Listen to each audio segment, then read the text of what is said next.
এখানে আমরা আরও একটি অঙ্ক দেখতে পাচ্ছি, যেখানে বলা হয়েছে যে একটি বৃত্তের সমীকরণ নির্ণয় করো যার কেন্দ্র -2, -4 এবং বৃত্তটি ওই অক্ষকে স্পর্শ করে। তার মানে হচ্ছে বৃত্তের কেন্দ্র দেওয়া আছে এবং বৃত্তটি কি বলা আছে, ওই অক্ষকে স্পর্শ করে। এই ধরনের অঙ্কের ক্ষেত্রে আমরা কি সূত্র ইউজ করছি? ধরি বৃত্তের সমীকরণ x² +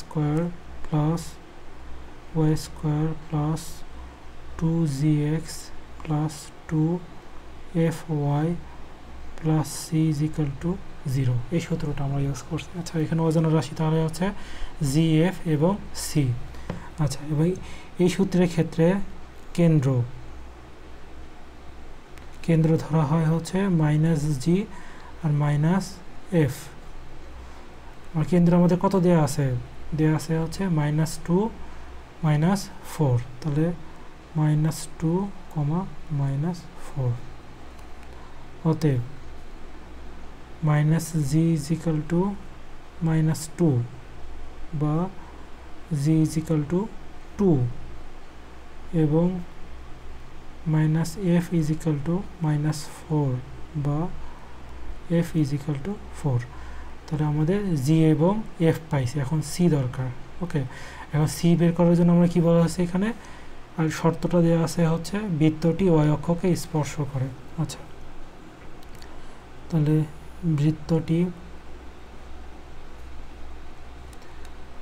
y অক্ষ স্পর্শ করলে, y অক্ষকে স্পর্শ করলে আমরা কি জানি, f² = c সূত্র থেকে। তাহলে f এর মান দেওয়া আছে 4, তাহলে হচ্ছে 4² = c বা c = 4×4 = 16।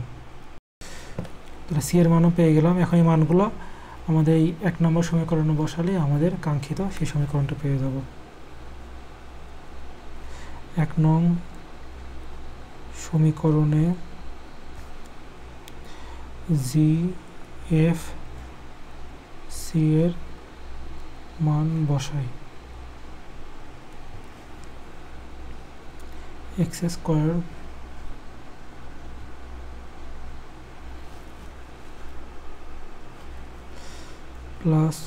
y² + 2, g এর মান হচ্ছে 2 গুণন 2x + 2, f এর মান হচ্ছে 4, 2 গুণন 4 y + c এর মান 16 = 0